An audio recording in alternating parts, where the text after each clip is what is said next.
I don't know how one day we're actually going to be organised and ready even well before this. I'm Kevin Gammy. This is a Brisbane Small Business Show. Really excited today to have Tony Meredith on board. I've been chatting with Tony about sales,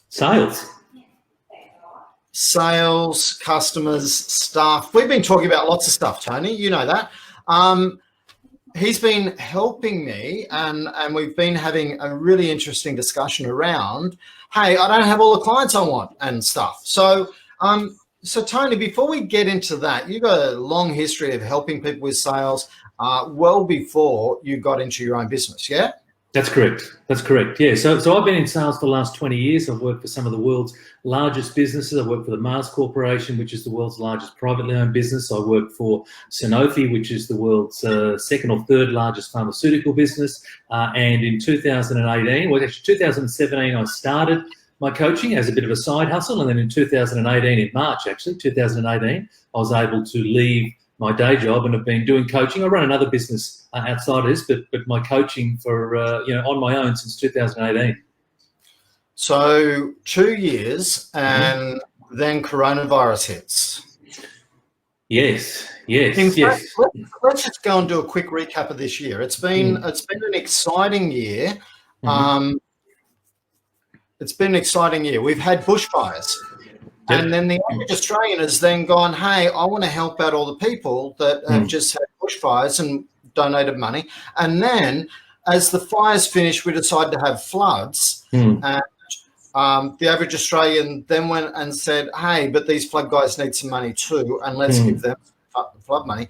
Yep. And then we've had coronavirus, the social isolation, and we're in a whole new world. Like we have never, ever in the history of my life had anything like this. Agreed. And I'm over 50. I'm comfortably over 50. So in the last 50 years, we haven't had a time like the one that we're having. It is completely different from the GFC. The situation we find ourselves in is completely different from the GFC. The thing I'm really grateful for is the fact that we have got a lot more government support than we have ever had, and that is truly fantastic. And all different levels of government are trying to help us in their own way, and that is fantastic. You can argue whether they're doing a great job or a bad job, and I really don't care what you think, but I would hate to be a politician trying to do this right now. And I keep saying this because I want us to be grateful for what people are trying to do for us. 100%. Because someone told me the other day, there's no fear while you're being grateful. Right? You can't. That's right. That's true. I don't know who told me that. It could have even been you. It could have been someone else. But there's no fear while you're being grateful. So take a moment, not right this minute because you got to listen to Tony because he's got some really good information. But I want you to be grateful for some of the stuff that people are doing and people are trying to do for you right now. And even if that is just, I'm grateful because my partner just made me a gin and tonic, be grateful for that. Okay. Well, it's a mindset. it's a mindset, and one of the things that I do, so I focus on sales, leadership, and mindset. And gratitude is a mindset. It's about appreciating things you've got. Unfortunately, with what's going on at the moment, a lot of people are coming at it from a position of lack, which is I no longer have that, and that's unfortunate. And people have lost jobs and lost clients and whatnot, and I have lost clients as well. But it's then about going, well, I'm grateful that I've got blah, blah, blah, blah, blah, whatever those things are. It's all around a mindset. And you're right. You can't be grateful and negative at the same time. So I choose to be it was even not just being negative. It was fear, just escape. Yeah. Right. So at the moment, if you want to choose fear, there are lots of things to be scared about. But there's also lots of opportunities out there, and if we're focusing on the things that we're scared about, we're going to miss those. So anyway, we'll stop talking about that because we've got more stuff to talk about. And I am really grateful that you've said yes, you'll come on and have a chat with me and talk about sales. Thank you. And because you and I have similar but slightly different approaches to solving that particular challenge, and they're both right. And I think talking to each other, we went, hey, that's cool. And you went, maybe you did. Maybe you didn't think my stuff was cool, but No, I did. Yes, I did. I was pretty confident on that, but I just thought for a minute you were dead silent. Look, I do appreciate where you're coming from. So you believe that there's four basic sales problems, four basic sales ways to improve your sales. To grow your sales. At the highest level, there is only four. And the first one is, I call it basket size, and that is increase the number of products in a transaction. So if someone's going to buy one product from you, how can you get them to buy a second?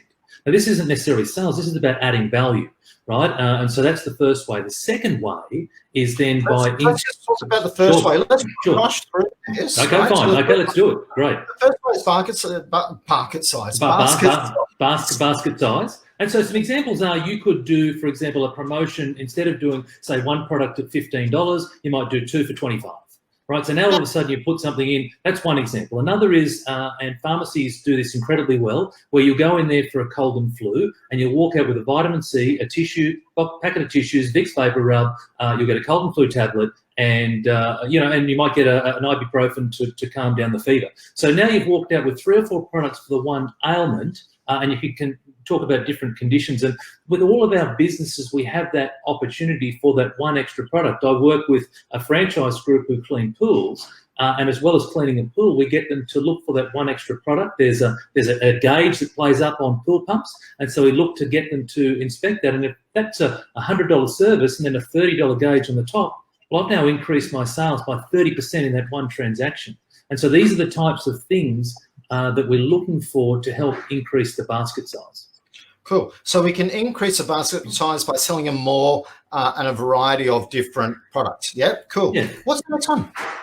So the next one is average sale price. And so that is where I want, if I'm a client only going to buy one product, how do I get them to buy a more expensive product? So that is, I might have a good, better, and best scenario within my product range. And so instead of defaulting to the cheapest, why can't I then talk about the better or the best? Now, the way in which we sell that is we convey value, right? And so the technical term around sales is that a transaction takes place when value exceeds the price. So if the value is greater than the price, then I'm going to transact. And so it's all about, hey, the more expensive product, but when I convey even greater value, then it doesn't seem as expensive as what it first did.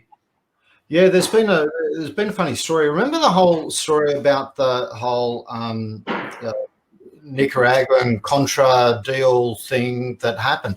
The rumor is that it started because the guy that pitched the problem to the CIA originally, he walked in and said, "Look, I got a solution to your problem, but it's going to cost you $250 million." And they all went, "What the hell?" And and they said, "Look, whatever, you might be good at this, but we don't have a budget of $250 million." And then so he went away, and then a month later he calibrated the whole thing, came back, and he had a pitch at $100 million, right? And they said, yeah, no, it's still not the budget that we're looking for at the moment. And so he came back a third time and said, look, I've actually got a $25 million solution for you. And they went, sure, right? Because he had them thinking of a really high number, then $25 million seemed like nothing, right? I don't know where exact right numbers, but that was the process that he used. And because he had them first focused on a really high number, anything else that he ended up coming up with seemed small. So if you do have that, if you are going to look at increasing your average sale, talk about your most expensive product first, not your cheapest one. 100%. You can always come down. You always come down. You have to buy anything to get that one. Correct. Yep, I love it. No, great advice. Great advice. So the third thing then is around frequency. Right, and so that is, if I'm a client who's shopping from you or buying from you once a year, how do I get them to buy more frequently? So if I go from once a year to once every 6 months, well, you've effectively doubled the sales with that one client. And so it's all around what are some of the things that I can be doing with that. So, for example, if you've got a retail shop or any sort of retail, it's events to bring people in. So that is draw people in, have specials, have promotions to get people to come back and buy from you. Give them a reason to come and buy more frequently. So events is one. Sorry, the important thing you said there was to come back. These are people, all the things that we've talked about so far are people that you're already dealing with. 100%, because that is the easier sell. And so when I talk to a lot of people, it's all around how do I get new clients, And we'll get to that in a moment. But right under our noses are a group of people that already know, like, and trust us. And they're our existing client base. And so whether they have purchased off us recently or they haven't purchased for a while, at some stage they have bought from us and they know, like, and trust us. And so they are the easier people to deal with. Now, it's not easy, but they're easier people to deal with because we've already got that history there. But we tend to forget that. We tend to focus on this, the new. We want this new leads, but it's like, well, I've already got these people here. Can I even suggest that the relationship is way better than know, like, and trust, okay? They already know, like, and trust us, but they also know our credibility. They know that what we've done for them has worked in the past, right? So we're credible in their eyes. And they know the value that we've produced in the past, right? So imagine that you had someone walk in your door and they know, like, they knew you, they liked you, they trusted you. They've never done business with you before, but they already knew that you are awesome at what you did. You're very credible at what you do and that you're great value. How hard do you think that sale will be? Not that hard. It would probably be along the lines of when would you like to start? Correct. Yeah, correct. Not that hard. Which just the fourth point, doesn't it? Which is you have something else to add.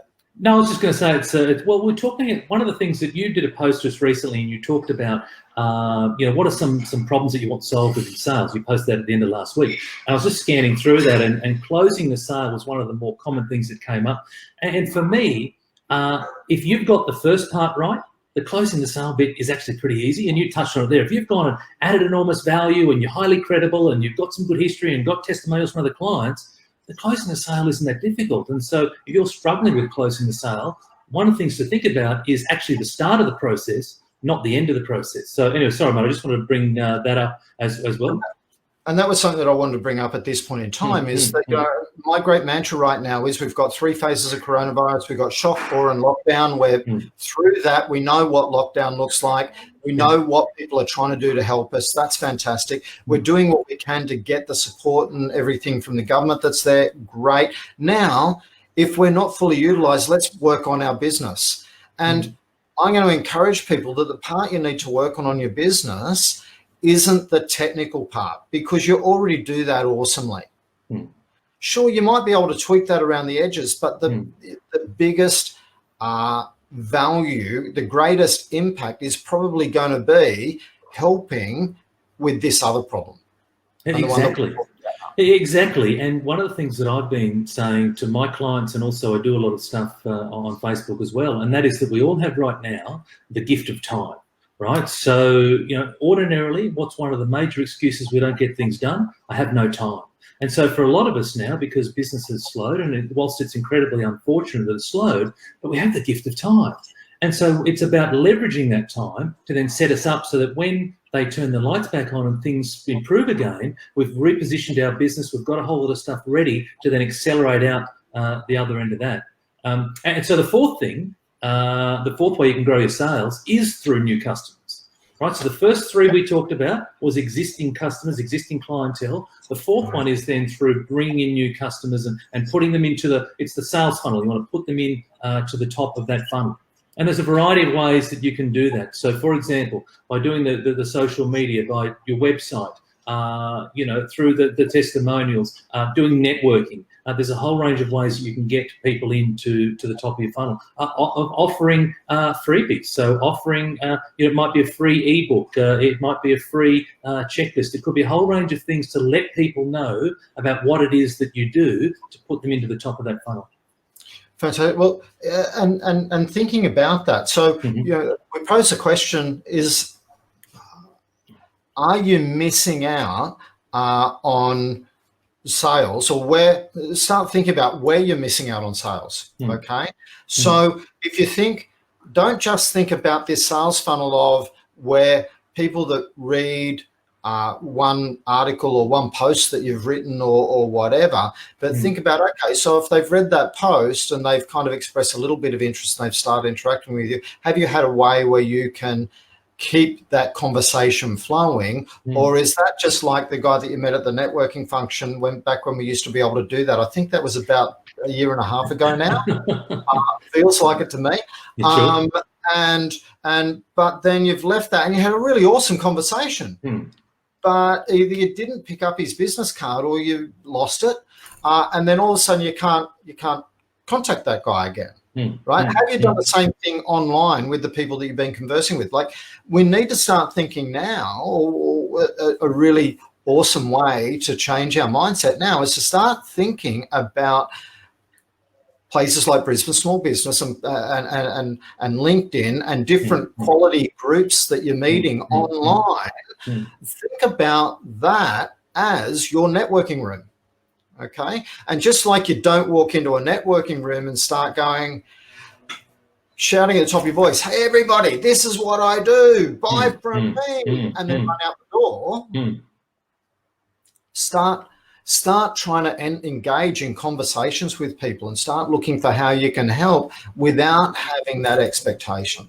And then from there, do you have a system or a process where you can look after people and nurture them through whilst you're building that trust and that credibility that we talked about, and whilst you're showing them the value that you offer from them meeting other people that you've helped in the past and them going, hey, the awesome value, double thumbs up this dude, right? Do you have a process where this happens? Do you have a system where this can happen? Right? Because that's the bringing on new customer phase. And yes, it is harder on social media. If you don't have a system, it's still not impossible. But it's much harder if you don't have a system, just like it's really hard going out networking if you don't have a process for following up properly. Exactly. You've got to have systems. You've got to have processes. It makes your life easier. And look, it's all around. You want to try and control your list, right? So that is that Facebook and Instagram can change their algorithms at any time. But you want to bring people over, and so you're able to constantly communicate with them in a regular basis. Now, I do a weekly newsletter, and one of the things that I've been saying to my people who follow me and also my clients is, why don't you just ask people how they're going? Don't try and sell to them, because we're going through some really tough times. And so, some people are really sensitive to someone coming on and saying, hey, will you buy from me? And so it's a case of, if you just simply say, pick up the phone and go, hey, how are you coping? How's the team? How are you dealing with this? Can I help you in any way? Then that's going to help further that stickiness of that relationship. So then down the track, it might be 3 months, 6 months, whatever it is, when that person's ready to buy, then they're going to remember that you went out of your way, reached out to them during these challenging times just to check in. And so there's some really simple things that you can be doing now. It's not about selling for today or tomorrow. It's about creating a sustainable system that sets you up into the future as well. Yeah. And how you're going isn't a one-time, hey, here's my checklist. Have you checked how you're going? Yeah, I asked that guy 3 years ago. He was fine. Correct. And clearly lots happened, right? In the last 3 years. Everything is, hey, we love our partners, but we're with them 24/7 at the moment, and that can be a little bit tough. For some people that love each other dearly, they need a break. Yeah, exactly. But you're right. It's not about just saying something once and doing something once, because that's not a process, right? That's not a system. That's just a one-off. A system is when you're doing something in a repeatable fashion, time and time again. It may be that you do it every month. It might be you do it every 2 months or every 3 months or whatever it might be. It all varies based on your business, but it's setting things up so that you're able to repeat this on and on. And even better, if you can do it in an automated way through automated marketing, etc., then hey, that's one less thing that you need to think about, because you spent the time up front setting up those particular systems. Yeah. So I guess the thing I'm going to be asking is, but everybody's different, right? And I'm different to you. Yes. So we wouldn't ask the same questions and stuff. Will we? Correct. No, we're different. And so here's the thing. We're all at different phases of our buying journey as well. And so I use the example of, say, fruit. So within your fruit, let's say bananas, 10% of your bananas are ripe and they're ready to buy today. Does that mean that 90% of those bananas are black and bruised and dead and rotten? No, of course not. Yes, there will be some that will never buy from you, right? But then there'll be some bananas that are green. There'll be some bananas that are ripening, and then there'll be those, obviously, that are ripe and ready to be picked and eaten right away. And so you need to recognise that within the buying journey, within the decision-making journey, that people are at different stages, and it's not just about sending one message to everyone. It's about recognising, well, these people down here that are green, they need a little more about who I am, a bit more about, whereas up here, these people need more on the product side. Does that make sense? And so we've got very different messages going to different people because we've taken the time to segment our list. So it's the right message at the right stage of that thing. And of course, if we've got different services and different products, there's going to be different messages for them. So it's not like it's one process fits all per se. Each one is going to come out in a unique fashion. However, by designing a process, you're going to be more successful than not. Yeah, absolutely. And this doesn't, if you don't have this in place, this doesn't need to be overly complicated and coming up with all sorts of segmentations, etc. But it's just recognizing that within your portfolio of products, you've got you might have a handful of products, say there's 6 or so products. Well, it's just about recognizing that what types of products are going to fit what types of person, and start very simplistically and then building up from there. As I mentioned, there's a whole range of automated marketing programs that help you segment and help you create different messages, but you don't have to all go and do that right from the outset. It's just recognise, first and foremost, that everyone's different. And so don't try and sell the same thing to everybody. Start to better understand your clients, start to then match what you're selling with where they're at, and you're going to have far greater success. Cool. And with that, a lot of people get scared when you start talking about an automated marketing process, sending emails and that sort of stuff, because they think, I hate spam. Well, part of the importance here is you're only inviting people that are looking for some help. Okay, so of the, you might start with 1,000 people, but you might only end up helping 25, and that's cool. That could be you working at full capacity, and that's awesome. But what you've done through the process that you've done, like a whole lot of people have self-opted out, and then you've gone, hey, a whole lot of these other people really aren't quite right for me, but that's okay. Hey, you might be better for Tony right now. And so you've still been able to help them. And then there's another group again who are going to keep continuing through and going, hey, yeah, not right now. I'm just not ready at the moment. I spoke earlier today with a guy about coming on and doing one of these shows, and he went, look, Kevin, I know that you're trying to help me, and I'm very grateful that you're trying to help me, and I appreciate that. But I'm too scared, right? And they were really honest in his admission of that. And I went, that's okay. I'll be very gentle. I'll make sure that it's just like you and I having a chat and everything else. I just can't do it right now, right? I said, that's okay. You think about it and everything else. I noticed about a minute before we jumped on that I've got a text message. His partner was in the same room, obviously, because the government won't let him go anywhere else. And I got a text message from her going, hey, let's call him Joe's partner. And yes, we really want to do this. Let's work out how we can. Right. So, I just said, hey, let's let it go. That's okay. When you're ready, reach out. We'll have a chat. And because not everyone's going to be ready today. Exactly. And that's why. And so whether it doesn't have to be automated marketing, it can simply be phone call.